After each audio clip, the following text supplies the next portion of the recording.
So maybe more than any other Jewish holiday, it's Tu B'Shvat that reminds us of our connection to the land of Israel. Tu B'Shvat is really only required because of special laws in Judaism that relate to produce that comes from the land of Israel. In many cases, you have to know the age of that fruit, and they use the date of Tu B'Shvat to signify an additional year. Tu B'Shvat was celebrated on Thursday, one of 4 Jewish New Years that are mentioned in the Mishnah. As far as I know, and I've looked into this, there is no other religion that has a distinct date on the calendar to celebrate a new year or anything special related to trees. But at the same time, no other religion looks at trees the same way we do.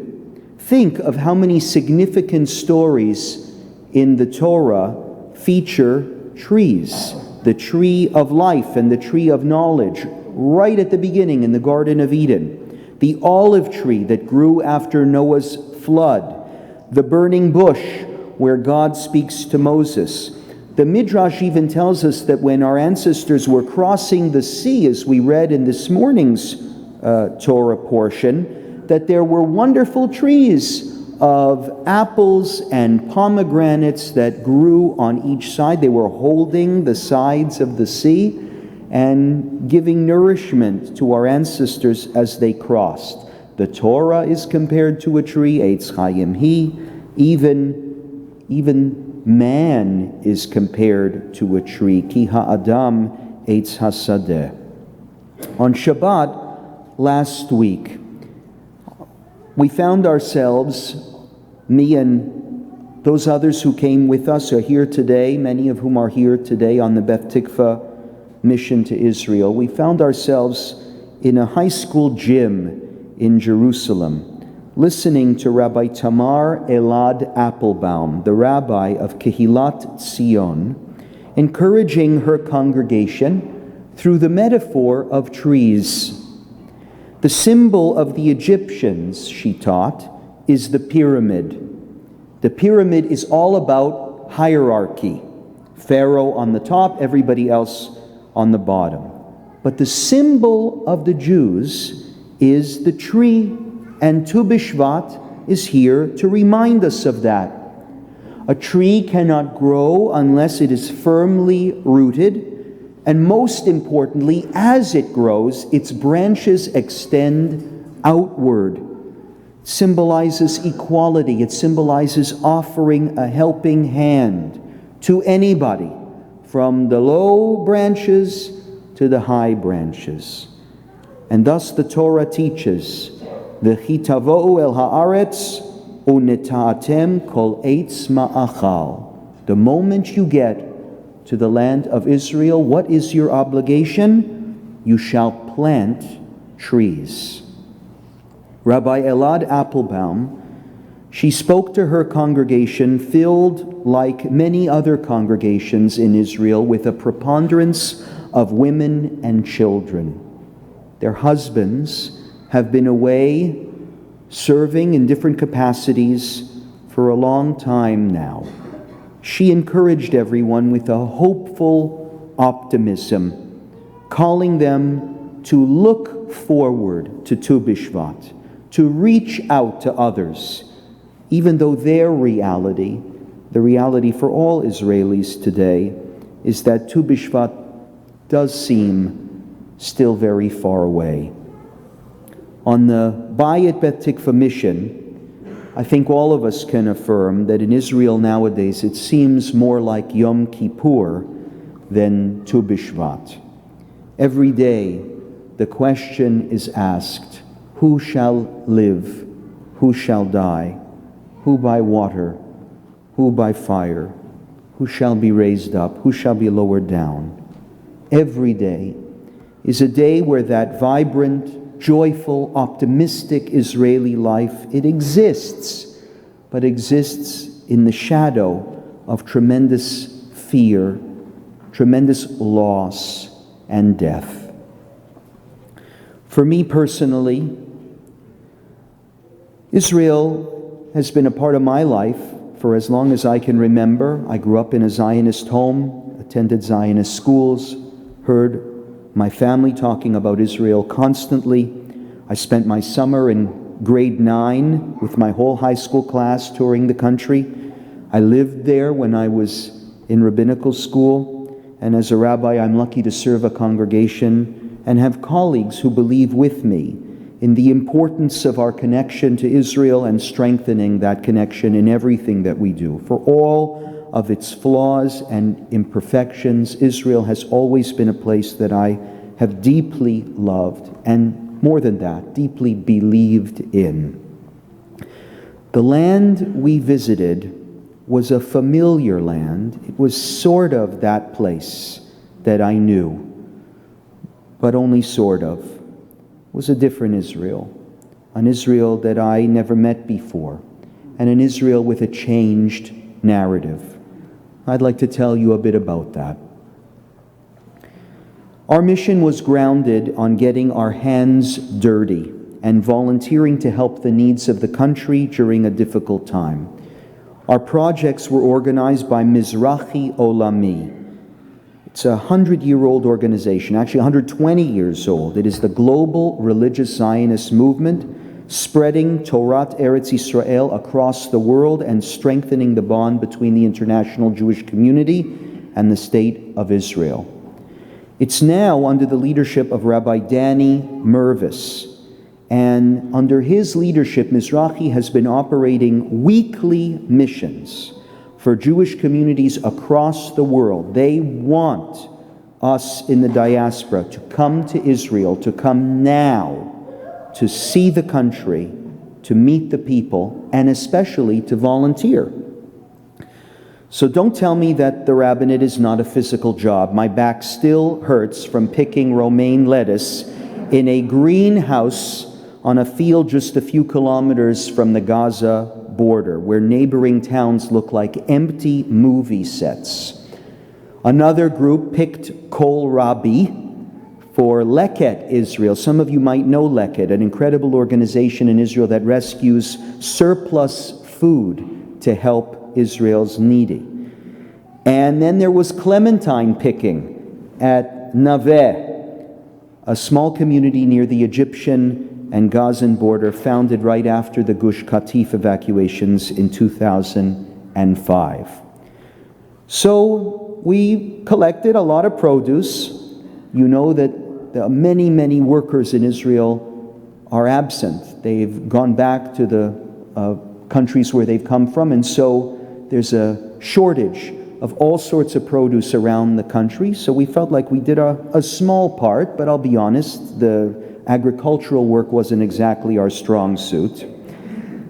The best part, as I'm sure you can imagine, was the many opportunities we had to meet Israelis, to speak to them, those most impacted by October 7th and by the current war.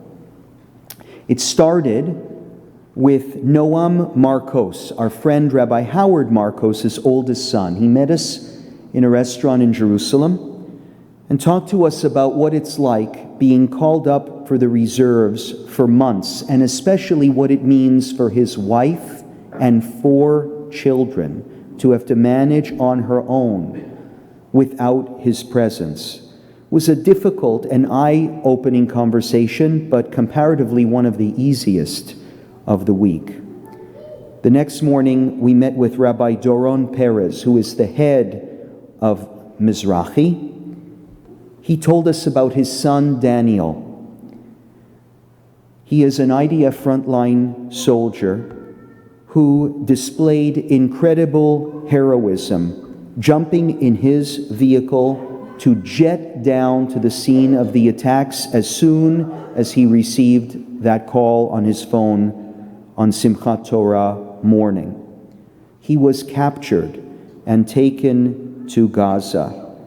We heard the pain in his father's voice, describing what it means to have a son whose whereabouts are unknown, and then another son who, despite just getting injured in the war is desperate to go back and get on the front lines and serve again.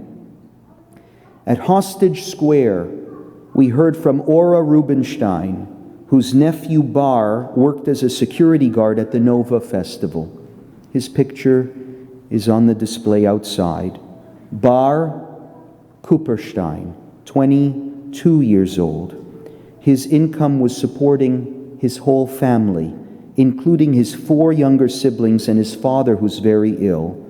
Bar remained at the festival giving CPR to the injured, and he was last seen in a Hamas video with his hands tied behind his back. Every day his elderly grandmother cries, not knowing if she will ever see him again. I did not meet a single Israeli who is not connected in some way to a hostage, to a soldier killed in battle, or maybe to a victim of the October 7th massacre. When I say it's Yom Kippur in Israel, I really mean it. The whole country is in mourning. One of the hardest and most emotional parts of the trip was visiting a hotel at Kibbutz Shfayim, close to Tel Aviv, that closed its doors on October 8th and reopened that same day to house 400 residents evacuated from Kibbutz Kfar Aza. By the way, almost every hotel in Israel, including the hotel where we stayed in Jerusalem, is filled with refugee families from areas that the IDF has yet to declare safe for habitation. On October the 7th, approximately 70 Hamas terrorists infiltrated Kibbutz Kfar Aza, a beautiful place that they call 95% heaven. You can guess where the 5% hell might come from. The Hamas terrorists massacred residents. They left the village in ruins. The terrorists attacked from 4 directions, destroyed the entire gate around the town's perimeter. They indiscriminately killed residents, torched cars and homes, and forced entry using rocket-propelled grenades. More than 100 civilians died there, many burned alive, while others were kidnapped and held hostage. These Kibbutz Kfar Aza evacuees arrived at Shfayim the same day, and they came with nothing.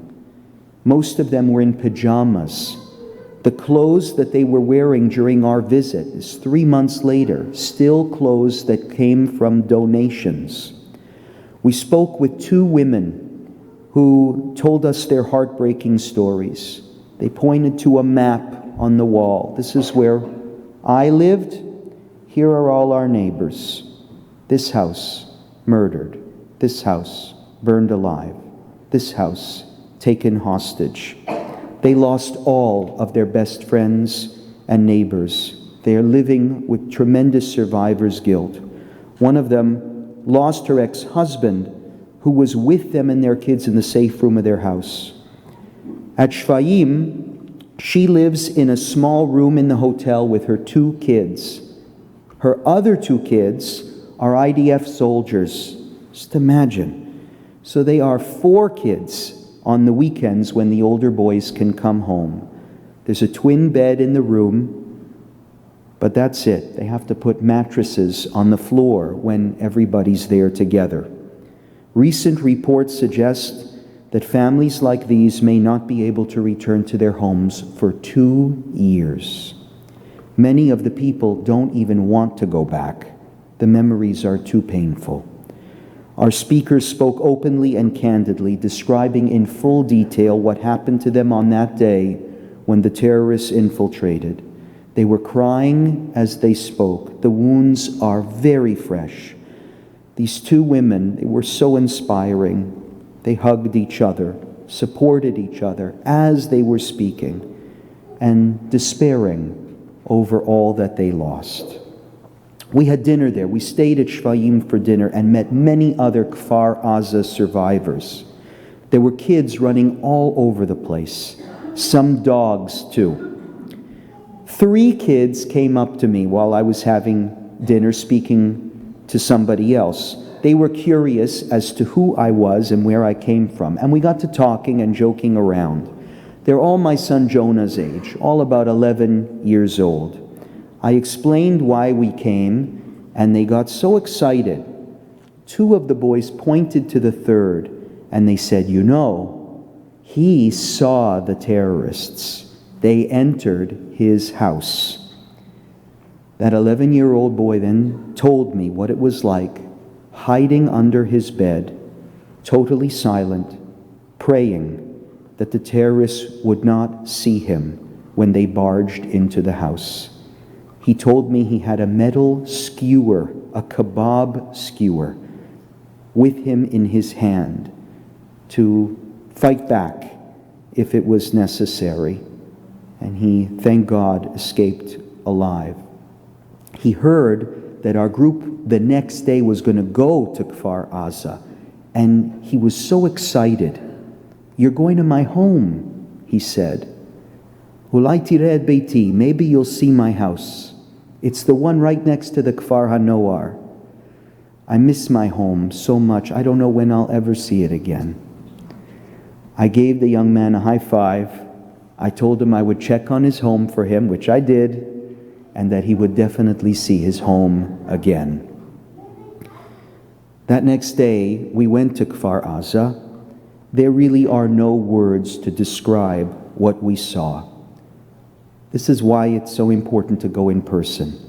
Unless you actually see up close the devastation, the pictures do not do it justice.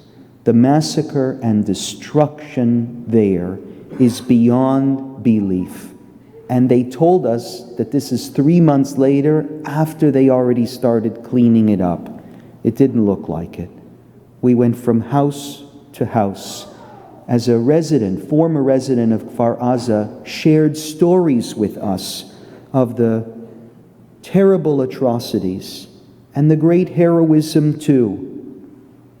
Every house with its own story. In many ways, every bullet hole still fresh with its own story. Parents found dead on top of their children, covering them, trying to protect them. The way the kibbutz security sacrificed their lives to take down the enemy. It is something to behold, the Auschwitz, perhaps, for this generation. And of course, our mission was filled with opportunities to meet IDF soldiers. We visited Ichilov Hospital in Tel Aviv to cheer up the wounded. We threw a barbecue at a staging area filled with IDF tanks at the Gaza border. We danced and sang as these brave fighters drove out from that base. They do it at night on their way to Khan Yunis, where they were delivering supplies. We visited the main IDF base in Hebron, where we delivered sandwiches to the soldiers stationed there. They were so happy that somebody remembered them. We also saw non-military surveillance equipment that Beth Tikvah donations helped to fund. I can confirm those who donated, your donations went to good places. And near Ofakim, a massive barbecue, the biggest one, for 400 soldiers and their wives and their kids, that gave them an opportunity to dance together, forget their troubles, to the music of Ishai Ribo. A Shiva visit to the home of a fallen soldier, where we gave our condolences to a young widow, grieving parents, and 3 young children. And a visit to the newest section at the Har Herzl Military Cemetery, filled with freshly dug graves of young men and women, pictures on the graves, small notes written by their friends, hearts, even birthday balloons, friends and colleagues walking around, crying and praying and standing for a moment for those murdered in cold blood and in defense of the country.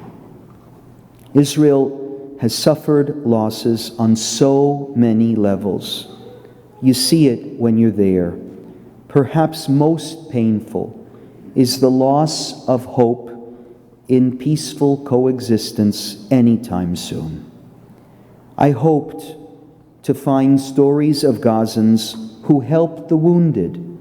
Today is International Holocaust Memorial Day. Perhaps we would find a story of a righteous Gentile, those stories that give us so much hope about humanity when we think of the brave heroism of those non-Jews who risked their lives to save a Jew during the Shoah. But I could not find a single story. In fact, just the opposite. Hamas terrorists were not the only ones who infiltrated the border on October the 7th. Ordinary Gazans, they also crossed and infiltrated and raped and murdered and plundered and looted without any moral regard. One Gazan was employed at one of the kibbutzim for 30 years, and he gave detailed instructions to Hamas as to where families lived so that the terrorists could kill the maximum number of people. It's so sad. Some of the victims chose to live in that Gaza envelope, excited by the idea of crafting peace through assistance and relationships with their Arab neighbors. Like a tree, we reached out our branches to them, but those branches were cut off. It is the sad truth. Among all of this chaos and pain, as you know, the country is united in its goal to restore security, to wipe out Hamas, and to bring all the hostages home. We witnessed superhuman resilience in the displaced families and the power of their communities. As soon as these families were resettled at Kibbutz Shfayim and the many, many other hotels hosting these evacuees around the country, they established schools in the hotel lounges and set a routine for their children. We saw the signs, the luach zmanim, that they wrote by hand so that every family would know what activities there were every single day. Many told us particularly of the beautiful sisterhoods that were created when the men were called up for military service. The women of Israel particularly are there for one another. I want to say this. Whoever we spoke to was grateful for what they had, which just made me cry. Even if they had lost a loved one, they talked about another family who lost two. Everybody was grateful for what they had. Nobody felt sorry for themselves. Nobody played into the culture of victimization. We joined together in praying for peace, in yearning for peace, in craving peace. Israel is not a bloodthirsty country. It can barely stomach this violence. At the same time, there is a realization that to end this war now, in its premature state, is a death wish and ensures that the lives lost on October the 7th and later will have been lost in vain. It will just enable more violence, another atrocity, and even worse conditions for the people of Gaza. To quote Churchill, another leader who faced a genocidal foe, Israel's only option post-October the 7th, its only option, is victory at all costs, victory in spite of all terror, victory however long and hard the road may be, for without victory there is no survival. The bar is low, lower than the media is telling you. We do not need the Palestinians to love us. We just need them to move on. Accept that Israel is not going anywhere. Stop hating and obsessing over the past and instead invest in a better future. That is what we are doing. In spite of all the hardships, I can affirm, V'chi tavo'u el haaretz u'neta'atem kol eitz ma'achal. The Israeli people are planting,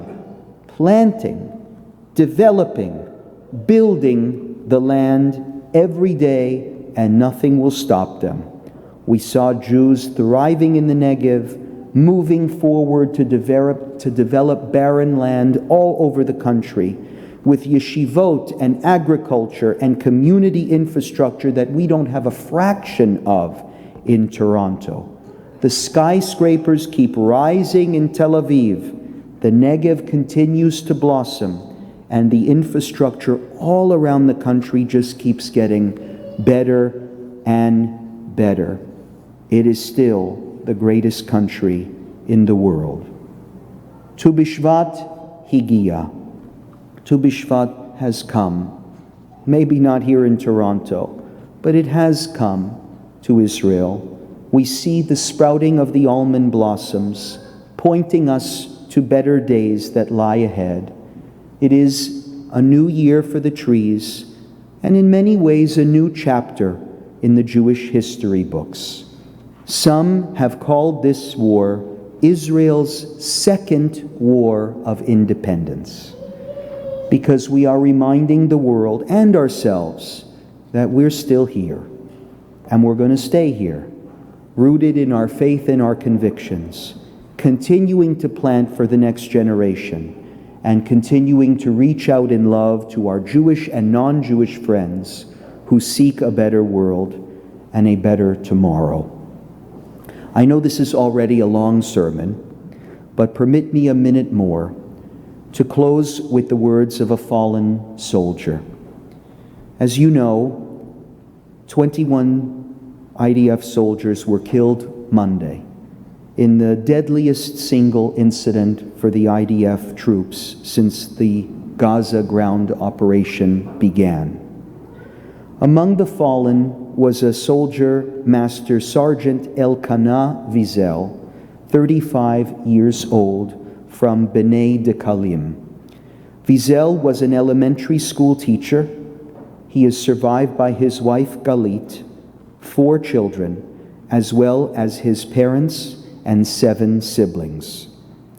At his wife's request, Wiesel wrote a letter before entering Gaza, and its content was published in the Israeli media this past week. It's such an inspiring letter. I'd like to close by sharing it with you. Sergeant General Elkanah Wiesel, Master Sergeant Elkanah Wiesel.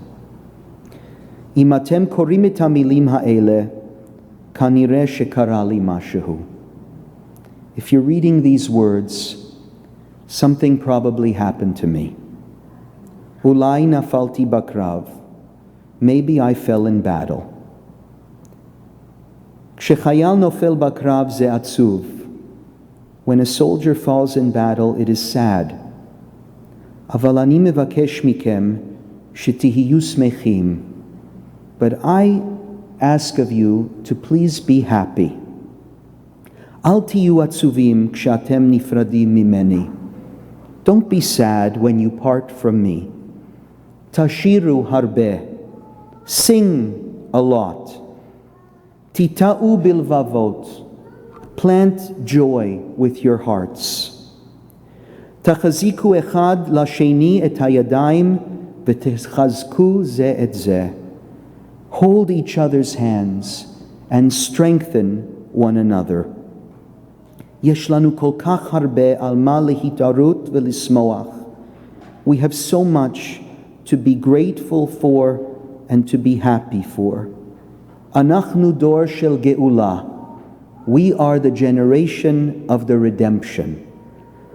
אנחנו כותבים את הרגעים הכי משמעותיים בהיסטוריה של העם שלנו.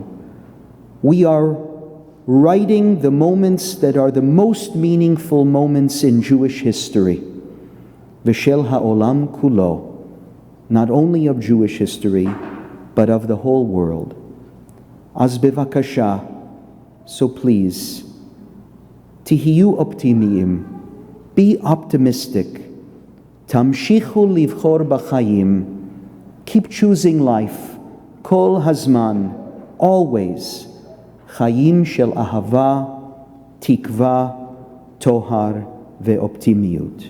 A life of love, hope, purity, and optimism. I'm trying to carry forward His Spirit after our mission in the days ahead, and I hope all of you will. I hope His memory and the memory of all our fallen heroes endure for us as blessings. Be uplifted by the heroism of the sacrifices of the Israeli people at this time and be a part of it. You can make a difference. Remember the power of His final words, and may we all see better days ahead, days of love and hope and purity and optimism. Shabbat Shalom.